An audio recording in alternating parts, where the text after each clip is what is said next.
Bismillahirrahmanirrahim.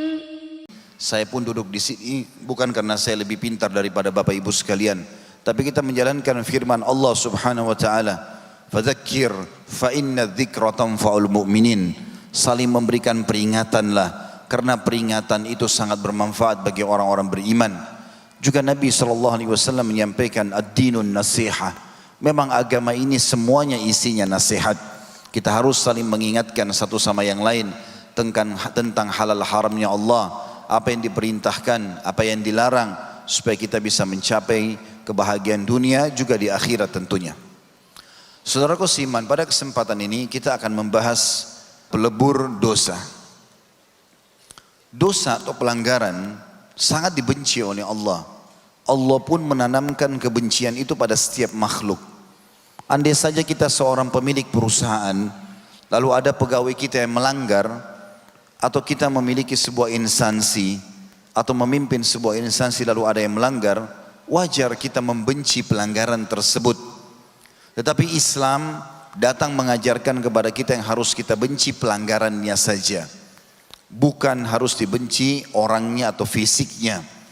Karena kapan dia meninggalkan perbuatan salah itu, maka Allah memerintahkan kita untuk menerima orang yang sudah meminta maaf ataupun setelah memohon ampun kalau dalam hukum-hukum Allah, walaupun dia melalui proses hukum yang sudah ada.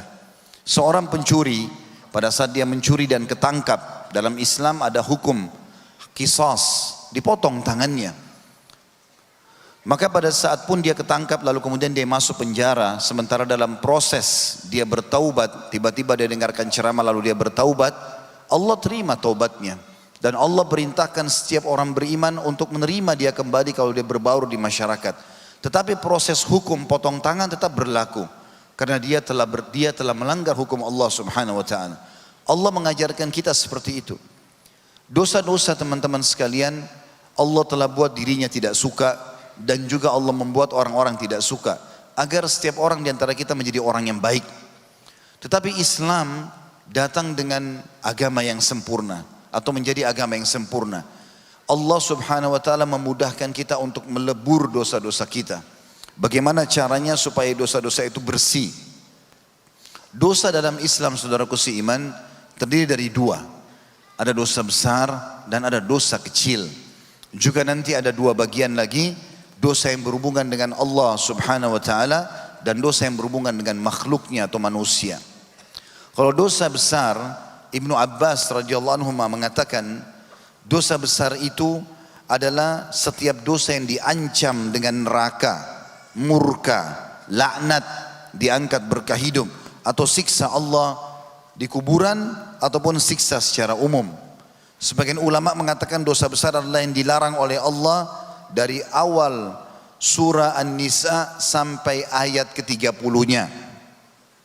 Qatada berkata dalam tafsir surah An-Nisa yang berbunyi, a'udzubillahi minasyaitonir rajim, in tajtanibu kaba'ira ma tunhauna anhu nukaffir ankum sayyi'atikum wa nudkhilkum mudkhalan karima.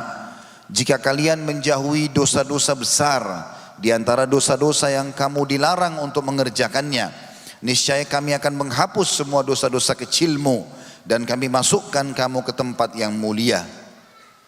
Ayat ini menjelaskan tentang adanya dosa besar dan dosa kecil. Dan dosa kecil adalah lawan definisi tadi, semua dosa atau larangan yang tidak diikuti dengan ancaman murka, laknat, siksa kubur ataupun siksa api neraka. Juga dosa ini terbagi dua, saudaraku seiman. Dari sisi yang lain ada dosa yang berhubungan dengan haknya Allah, seperti orang berzina, orang tidak sholat. Ini juga dirincikan oleh para ulama. Andai saja dosa itu tidak punya konsekuensi untuk dibayar setelah bertaubat, maka dia cukup bertaubat kepada Allah Subhanahu wa taala, sebagaimana akan kita rincikan dalil-dalilnya insyaallah. Misal dia berzina, dia tinggal bertaubat nasuha kepada Allah, maka Allah pun akan menerima taubatnya. Tapi kalau yang ditinggalkan adalah dosa atau perintah yang akhirnya menjadi dosa, seperti orang tidak puasa Ramadan, sehingga dia wajib pada saat taubat mengqadha puasa Ramadannya, maka selain taubat kepada Allah dia harus melakukan qadha puasa itu.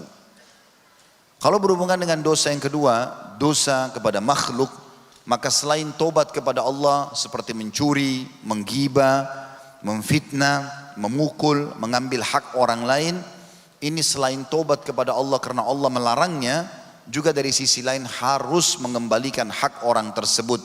Kalau itu merupakan citra dan nama baik, maka dia harus memperbaikinya. Dan kalau itu merupakan benda atau materi, maka dia harus mengembalikan.